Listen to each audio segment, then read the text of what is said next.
నిరీక్షణ prayer house మరియు centre సంఘముల తరపున ప్రభువు పేరిట మీ అందరికీ నా వందనములు. ఈ దినపు దేవుని మాట యెషయా గ్రంథము 62వ అధ్యాయం 11వ వచనం. ఆయన ఇచ్చు బహుమానము ఆయన యొద్దనే ఉన్నది, రక్షణ నీ యొద్దకు వచ్చుచున్నది. ఈ వచనం క్రీస్తు రెండవ రాకడలో భూమిపై స్థాపించబోయే నీతిని గూర్చి, ఆయన నామాన్ని బట్టి యెరూషలేముకు కీర్తి కలగడం గూర్చి వివరిస్తున్నది. యెషయా గ్రంథం 40వ అధ్యాయం 10వ వచనం.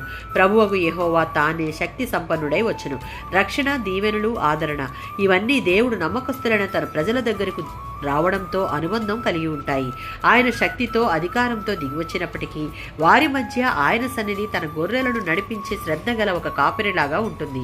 ఈ సత్యం ఆయన రాకడ కొరకు, అంతిమ విమోచన కొరకు ఎదురు చూస్తున్న ఆయన ప్రజలలో విశ్వాసము, నిరీక్షణ, ఆయనకు మరింత సన్నిహితంగా మెలగాలన్న ప్రార్థనాపూర్వకమైన కోరికలను నింపుతుంది. జకర్యా గ్రంథము 9:9 మరియు మత్తయి సువార్త 21:5లో ఉన్నట్లుగా జకర్యా ప్రవక్త చేత ప్రవచింపబడిన ప్రవచనం నూతన నిబంధనలో నెరవేరుట మనం చూస్తాం.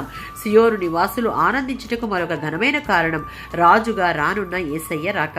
ఆయన రాజు వైభవంతో కాక సాత్వికుడుగా గాడిదనెక్కి వస్తున్నాడు. ఈ ప్రవచనం పాత నిబంధనలో చెప్పబడింది. యేసు యొక్క యెరూషలేము జయప్రవేశాన్ని ముందుగానే తెలియపరిచింది.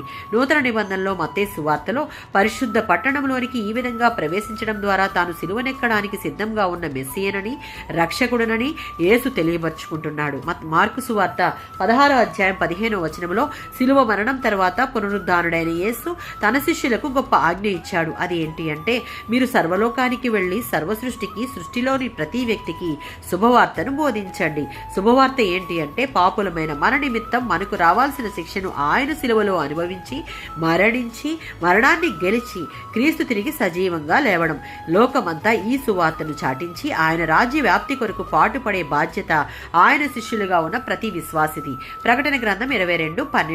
మరలా ఆయన రానయ్యున్నాడు. ప్రతి వ్యక్తికి తాను చేసిన దాని ప్రకారమే ఆయన దగ్గర ప్రతిఫలం ఉంటుంది. ఆయన ఇచ్చే బహుమానమును పొందుటకు ఆయన మనకప్పగించిన పనిని నమ్మకంతో చేద్దాం. ఆమేన్.